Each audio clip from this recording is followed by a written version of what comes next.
7h, 9h, Europe 1 matin. C'est à vous, Dimitri Vernet. Bonjour, Dimitri. Bonjour à tous, de retour. J'ai envie de vous dire, pour vous jouer un mauvais tour, le zapping politique, c'est parti. As-tu déjà fait un rêve qui avait l'air plus vrai que la réalité ?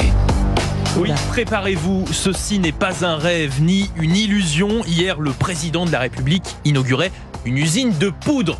Une usine de poudre. Bon bah forcément, le point presse, ça pouvait porter un petit peu à confusion. Alors, Monsieur le Président, pourquoi est-ce que c'était important de produire la poudre en France alors qu'elle ne l'était pas avant? À quoi ça sert? Bon, je vous avais prévenu. Olé! on a tous fait le constat que si on voulait aller plus vite, il fallait qu'on maîtrise la totalité du processus. Et donc le choix industriel a été fait de relocaliser les poudres. Parce qu'on va produire plus, parce qu'on veut produire vite et parce qu'on veut sécuriser les choses. Et pas de doute, cette nouvelle poudre, c'est de la bonne. Écoutez le président parler du déficit. C'est de la poudre de perlimpinpin. Est-ce que notre stratégie est mauvaise? Non, elle produit des résultats. Et elle est celle qu'à mes côtés le ministre porte depuis 7 ans, avec beaucoup de constance et avec les résultats qu'on connaît. C'est notre ligne, on y croit. Docteur, il faut me débarrasser de lui, je suis sûr qu'il serait mieux à l'asile. C'est un asile de fous, pas un asile de cons. Bon, sans transition, on parle des élections européennes maintenant et du nouveau débat entre les têtes de liste sur France 24 avec, pour le Parti Socialiste, Raphaël Glucksmann, forcément, un homme politique droit dans ses bottes, si on l'écoute. Ça fait 5 ans que je fais de la politique et je n'ai jamais été pris à défaut sur mes convictions et sur mes principes. Principes et convictions. Bon, problème, quand on dit ça souvent, ça finit souvent très mal avec les archives et Raphaël n'échappe pas à cette règle.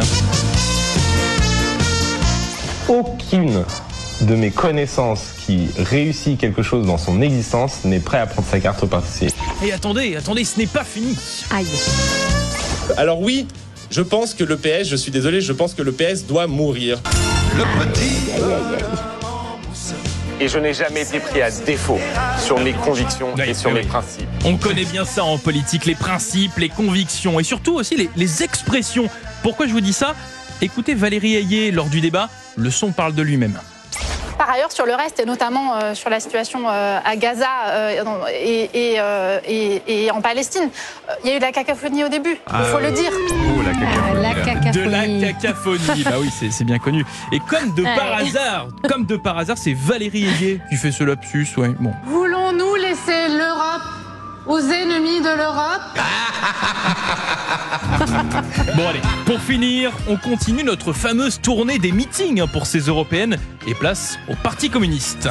Salut tout le monde, mes chers amis, mes chers camarades, salut les ch'tis. Bon voilà, ils étaient tous réunis à Amiens hier avec un Fabien Roussel, vous l'avez entendu, très chaud. Pour soutenir notre belle et jeune tête de liste, Léon Desfontaines. Qu'est-ce qu'il est bon, notre Léon. Qu'est-ce qu'il est bon, notre Léon.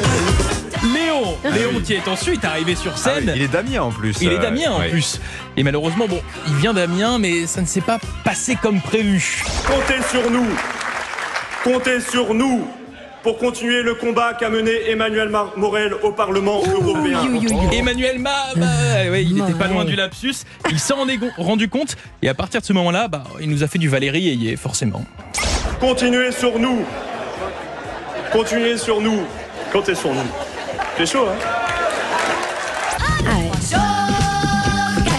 Qu'est-ce qu'il est bon, notre Léon. Qu'est-ce qu'il est bon ce Léon, Il est bon comme un camion. Merci beaucoup Dimitri Vernet.